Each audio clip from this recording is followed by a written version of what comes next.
Tết tới mà vẫn loay hoay chưa biết làm món gà gì cho lạ, xem ngay 10 công thức này, đảm bảo bạn sẽ muốn ăn lần nữa.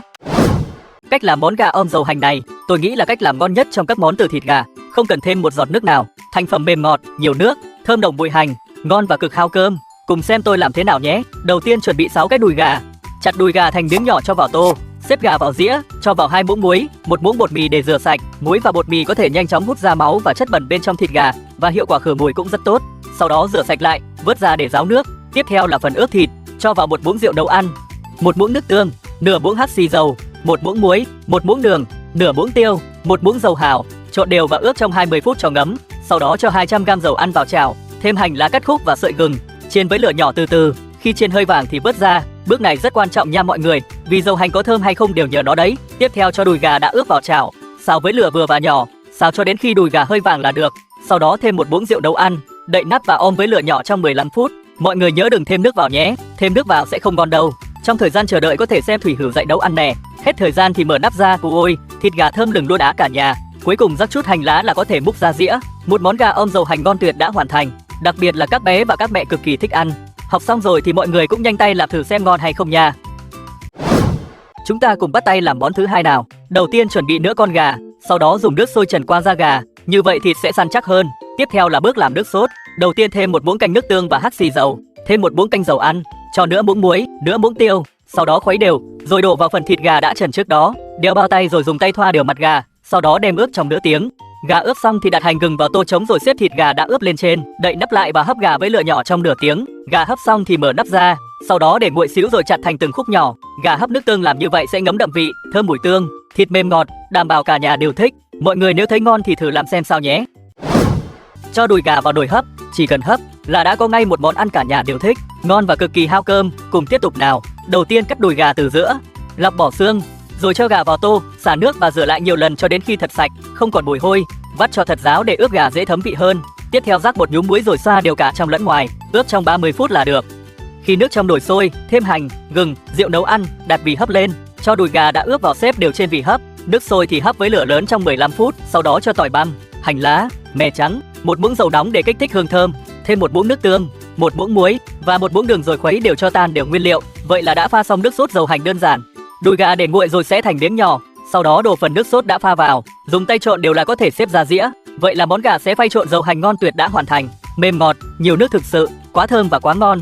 Nếu không tin thì bạn cứ thử làm đi nhé. Đổ bia vào ngâm cánh gà, cách làm này nghe lạ mà ngon bất ngờ. Trẻ con ăn là bê liền, người lớn cũng gắp hoài không chán. Cánh gà rửa sạch, để ráo nước, khía vài đường cho thấm gia vị hơn, sau đó cho vào tô bia. Bia giúp thịt mềm rất nhanh, chiên lên không những không bị khô mà còn rất ngọt thịt. Cho hành và gừng vào ướp chung, nêm thêm rượu nấu và xì dầu, một chút dầu hào và ớt bột, bóp trộn cho gia vị thấm đều và để yên khoảng 20 phút. Cánh gà sau khi ướp xong thì cho thêm 1 quả trứng nữa, thêm 1 thìa bột năng rồi trộn đều cho trứng bám quanh gà, làm vậy chiên lên sẽ giòn hơn. Bắc chảo, cho dầu vào làm nóng, thả cánh gà vào chiên, trên lửa nhỏ cho chín từ từ. Vậy là đã xong món cánh gà ngâm bia, mùi thơm lan khắp gian bếp, bên ngoài giòn rụm, bên trong mềm mọng, cắn một miếng là thấy đã liền.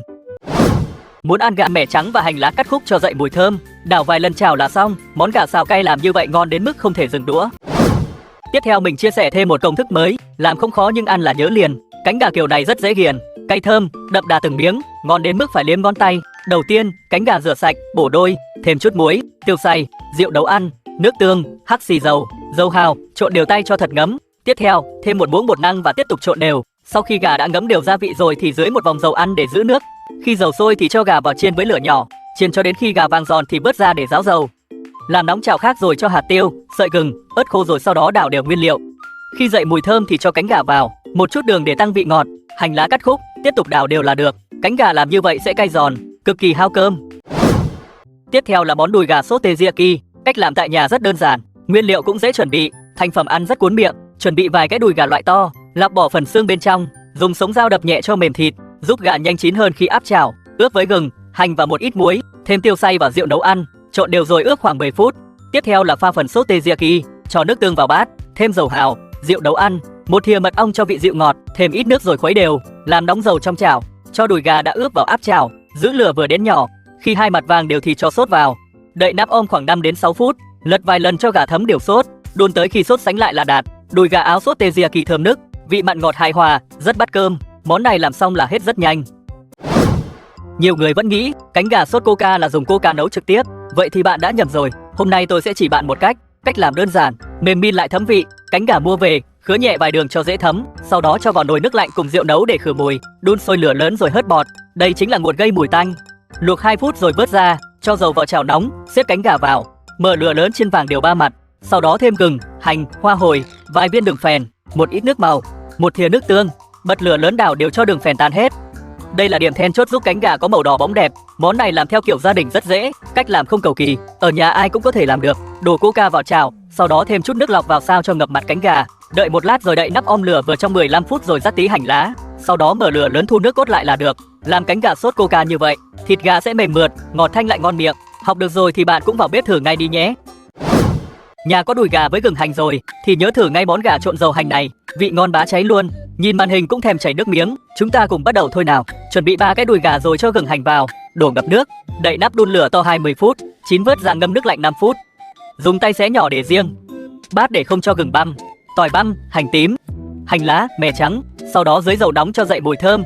Thêm 1 muỗng muối, 1 muỗng đường, một chút xì dầu, một chút dầu mè rồi khuấy đều cho tan nguyên liệu. Rưới đều lên phần gà đã xé, dùng tay trộn đều là xong. Gà trộn hành gừng thơm lừng, thịt mềm ngọt, đảm bảo làm một lần là cả gia đình nghiền luôn. Còn thèm ăn gà viên chiên, hãy thử theo cách này, đảm bảo con bạn sẽ thích. Khoai tây hấp chín nghiền nhuyễn, ức gà băm nhỏ, thêm xì dầu, muối, tiêu xay, hành tím, một lòng trắng trứng, bột năng, sau đó nhào chúng thành một khối, bao tay nan lăn thoa chút dầu, ngắt một miếng đạn thành hình vuông, phun chút dầu lên bề mặt, nướng 180 độ trong 12 phút, giữa chừng lật mặt. Gà viên làm thế này vỏ ngoài giòn rụm, bên trong mềm ngon, đến mức ăn không ngừng được.